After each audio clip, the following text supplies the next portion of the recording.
So we are putting the tree Emmanuel Wirzi does what he loves most. He teaches young Cameroonians about the value of the Oku forest and how to maintain its most basic asset, the trees. The environmentalist heads the Cameroon Gender and Environment Watch, NGO. His main goal?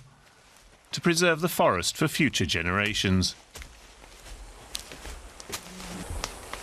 If some of the trees are cut down, or some of the plants are eaten by goats, what happens is that you deprive the ecosystem of a certain plant that could be necessary at that time, because bees would have surely depended on it for flowers.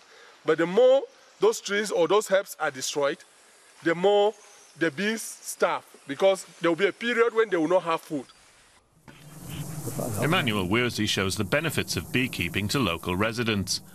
Bees don't only pollinate the plants in the forest. Oku forest bees produce a unique white honey that fetches a good price. For the residents, it's a fairly cheap and easy way to make a livelihood.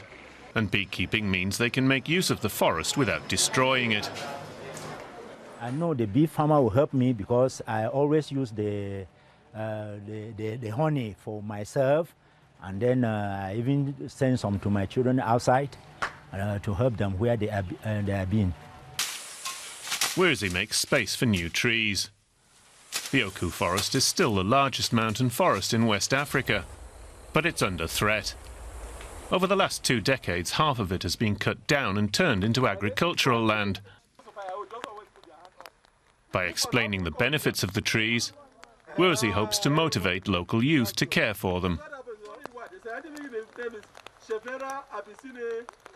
This is a big tree of, we call this tree Noxia congesta, and it produces much of the flowers that helps in the production of Oku white honey. And you can see this tree has suffered from bushfire. Wirzi and his family live in Bamenda, in the valley below the Oku forest with its mountainous terrain.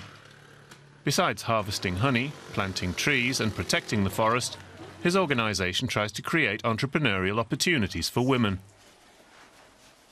Then we train women on micro businesses, how to run a micro business. It should be a micro business because we want to encourage women to do something to at least to scale up their standard of living. Emmanuel and his NGO face many challenges, from funding to ethnic differences, lack of government support, even just getting bogged down in mud.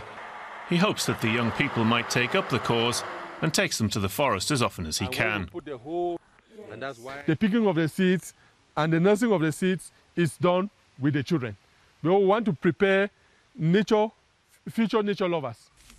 He dreams that young Cameroonians will add centuries of life to this ancient forest, and his efforts look promising. Emmanuel Wirzi's team has already planted over 60,000 trees, and they intend to keep going.